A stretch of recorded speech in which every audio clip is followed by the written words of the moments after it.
Today, I plan to do an in-depth review of Riot Baby by Tochi Onyebuchi. As an in-depth review, I am going to go through pretty much all the parts of the story eventually, but here in the front, I want to give you a couple of spoiler-free elements about it. It's a 5-star review for me. Right now, Riot Baby is contender for Best Book of the Year. Riot Baby is a dystopian fantasy novel that starts off in our real world in the early 90s, and it takes us forward in time, probably past our current modern day, but not too far in the future. Riot Baby was published in January of 2020, which means this whole story was written and released before the pandemic hit and also before George Floyd's murder. It does have some reference from the 2016 Black Lives Matter. I believe you can feel that influence pretty strongly within the prose. It's a little bit scary where this story goes given real life events that also happened in 2020. And I think because of those events, in some ways, this story hits even harder and feels more true than it might otherwise feel. Riot Baby is something that I would specifically consider like Black dystopian fiction as opposed to just general dystopian fiction. And it feels very specific and separate from something even like Octavia E. Butler's Parable of the Sower. The characters in Parable of the Sower are mostly Black or some form of minority representation in the US. It's a story that I don't think is necessary building from specifically a Black experience. And Riot Baby, while what's happening to our characters could be happening to other demographics, it's definitely something that's deeply rooted in the Black experience in America today. And because of that, it comes across very powerfully and authentically and has this deep emotional core in it that's really demanding more of the reader than a lot of other things I've read recently. If you like dystopia, if you like contemporary / urban fantasy, this is definitely a read for you. If you have any kind of background in gender or racial studies and you're looking for that take into a Black American experience today, this is a book that you'd want to read. Obviously, no book can contain everyone's experience, and this is a fictionalized story with both fantasy and science fiction elements in it, so it's not like a one-for-one, but there is this core in it that's entirely moving and feels so true and deep that I would definitely pick this up and read it. Jess, formerly of Books and Bow Ties, and now Jess on YouTube, recommended Riot Baby as the Blackathon community read, and they mentioned that they felt like this should be taught in college courses, and I 100% agree. This is definitely a book that's of a literary quality that you could definitely discuss in a book group or in a book college class very easily and take a lot away from it. So that's the end of my spoiler-free thoughts. After this, we're going to picking apart things that will definitely give away parts of the story. The nature of the dystopia within Riot Baby. Something I love about this book is that it challenges the nature of what it means to be a dystopian novel within the genre. Because Riot Baby does start us off in the Rodney King riots and take us past our present day, but not that far past it, which means for a large part of this book, we are the dystopia and we're currently living through that time. It's not hypothetical. It's not things have gone wrong and here we are in a far-flung future. It's now and it's urgent and it's relevant to what's happening in this moment in my life today. And as a white reader, part of me is yes, I know that's happening. Yes, that makes sense. But part of me is also very shook up. The lover of dystopian novels, I often put myself as part of the rebellion or part of the people who would know better, someone fighting back against the establishment and taking them down and winning. And this isn't a taking them down and winning kind of novel. It's the kind of novel where you realize if Riot Baby was the Hunger Games, I'm a character in it. I'm not there in District 13 or whatever. I'm not there in District 12. I'm not part of Katniss's revolution necessarily. I'm the person who's sitting and living in the Capitol. And granted, I'm not President Snow, and I'm not on his staff, and I'm not planning the Hunger Games out, but I am probably one of the regular citizens who's sitting and watching the Hunger Games. I might not like it, I might not be excited about it, but I'm not necessarily part of the secret resistance or out there doing things as much as maybe I could or should. which is one of the beautiful things about Riot Baby, in my opinion, is it forces you to think about what your place is and your level of participation is in the dystopia in a way that very few dystopian novels get across effectively. And with the dystopia happening now, and with me knowing my place is not where I wanted it to be within the rebellion, right? What do I think about certain systems that are around me? Maybe I had kind of shoulder shrugged and said, yeah, they're bad, but what are you gonna do? I'm rethinking them and thinking, like, I don't know how I've ever justified condemning people to this certain thing here. specifically within Riot Baby, I'm not just thinking of our justice system or police brutality so much as the prison system. Tochi Onyebuchi is incredibly effective at making the prison system seem like both some form of slavery and also a form of torture to other people. The system is set up in a way that intends not just to hold people in this cruel manner, but to keep them there as long as possible, ideally until they die. Unfortunately, we have a for-profit system here in the US. They want to make money off these prisoners, and how would you do that? You would house them as long as possible, as cheaply as possible, which means that you're getting like shitty guards and terrible food and awful living conditions. Intellectually, I knew those things, but it was something else for me to connect with characters in this story and see them live through the prison system and understand on like this deeper, more emotional level what that means, and to ask myself, like, Is that justice? Why would I ever condemn anyone to that?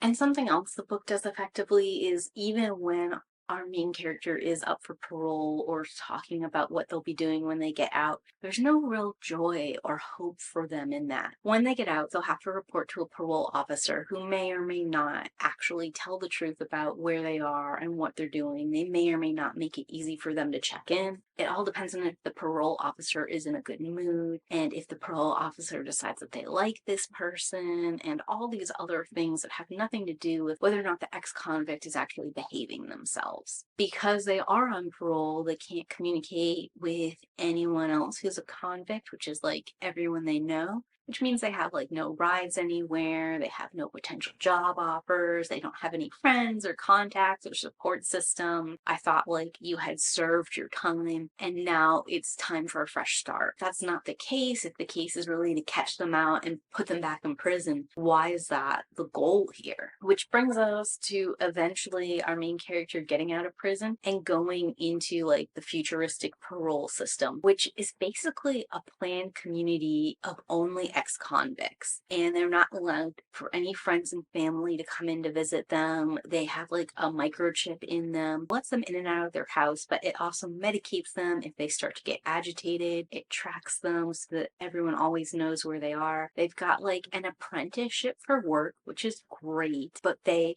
have to do that thing. The apprenticeship for work situation is probably the best thing about the future parole system that we're seeing in Riot Baby. The problem with it is revealed later, and that's basically that are making the weapons and suppression instruments that are keeping the larger community in fear and are continuing to incarcerate future generations or murder them in the streets. That reveal is gut-wrenching because there's all these awful things happening in the parole system that are making me feel bad and making me feel like kind of shitty, and I'm thinking to myself, Well, at least we're teaching them a skill and giving them a job, and they have some ability to move on with their life. and we come to find out, but that's at the cost of hundreds of thousands of other people's ability to exist in the world. The bottom of everything dropped out for me. And then the other issue I have with this parole system is if we could be chipping the prisoners and medicating them to keep them from getting agitated and to like level them out so they can talk through things, and if we could be tracking them and putting them into a system where they could learn a trade, why isn't this what we're doing in prison? Why is this the parole situation? You'd think it would be easier for everyone if we just right away helped prisoners find a trade, help them find out a way to stay even enough that they can talk out their problems and work things out. Why wait until the parole phase? And also the book talks about how a lot of the time he spent in prison was just him waiting for trial, and he couldn't afford to not be in prison during that time. And it seems like that time isn't reduced from his sentence. It's just like months he spent in prison waiting to even get a trial. While he was in prison waiting for his trial, I think extra time was actually tacked on to his sentence based off of his behavior. And this is all stuff that actually does happen in the prison system here in the US today. This isn't actually part of the dystopian element of the text. Continually getting more time tacked on to your sentence is something that anyone who's in the prison system at any level is a victim of.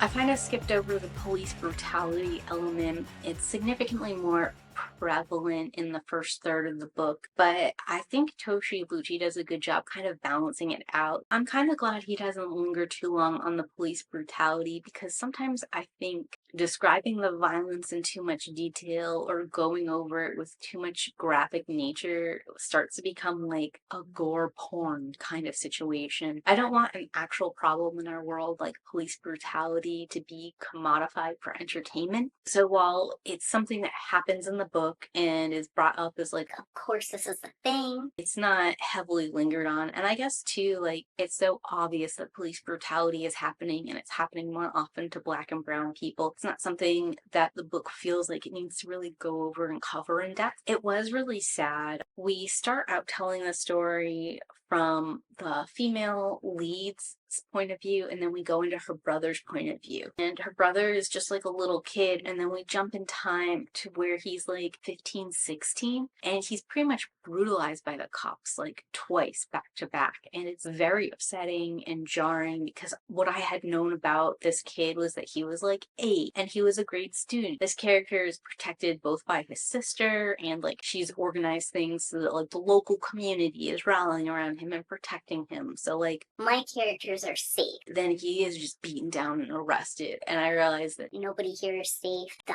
idea that the knowledge would give me safety was an illusion. and it was just really sad and difficult. And we don't really even know what the main character did. I think it's implied that he stole and maybe even shot and killed someone, but the crime itself is so glossed over. I'm not really 100% confident about it. I'm pretty sure there's a scene where he's cleaning blood off him. The male lead sometimes sees or experiences things like that don't physically happen to them, and it can be hard to parse through, especially in this like teenage part. What is like their rage and their anger and their mental expression of that, and what is actually happening in real life in the prose. Personally, I like the ambiguity of the crime, because like whatever the kid did or didn't do to get himself arrested and incarcerated, it doesn't feel like either the police brutality that he faced when he was being arrested or the length of his stay in prison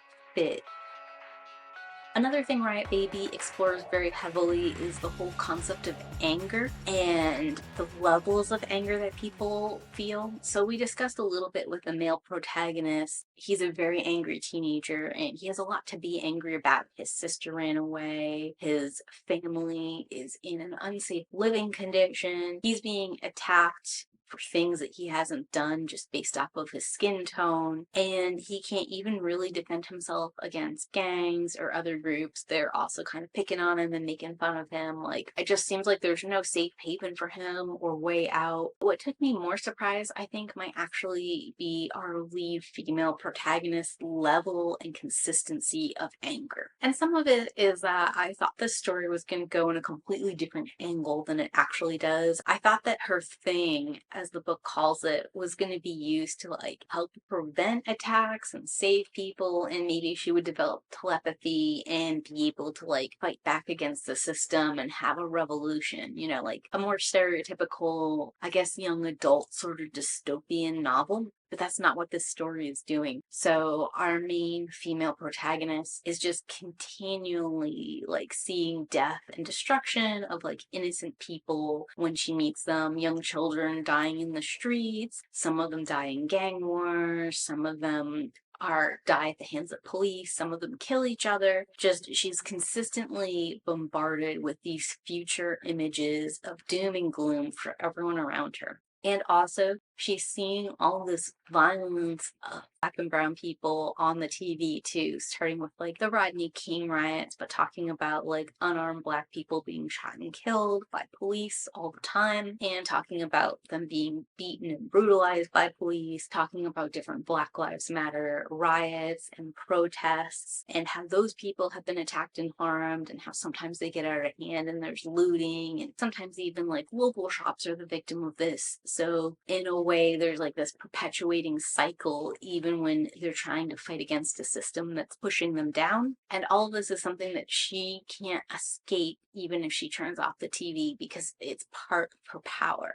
As a child, she found this scary and something she didn't know what to do with, but starting very young, like maybe 8 or 9, and continuing from there, she is just getting angrier and angrier, reliving this experience and like building her own rage and frustration and hatred about what's going on. And there's this sense that like, because she has this power and this ability to do things that are beyond human, she should some way be able to stop or prevent what's happening. What is that thing? What can any one person, even a person with supernatural abilities, do against this systematic beatdown and hatred and violence against another group of people? And because of that, she's not just angry, but she's really frustrated, and she's like spurred on to like do something. In the prose all the time on her chapters, it's like she's learning, she's gonna do something, she's gonna stop it, she's gonna tear it down. But like, what does that mean? What would that even look like? There's even a moment where she goes to visit her brother, and her brother is like, get me out of here, I know you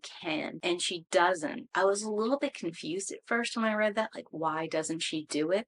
But it occurs to me that even though she can get him out of prison, the next thing is, and then what? The two of them are on the run forever. You know, there's no good outcomes for them if she breaks them out of prison. There's no good outcomes for anyone if she destroys one prison. You know, you destroy one prison, they build another.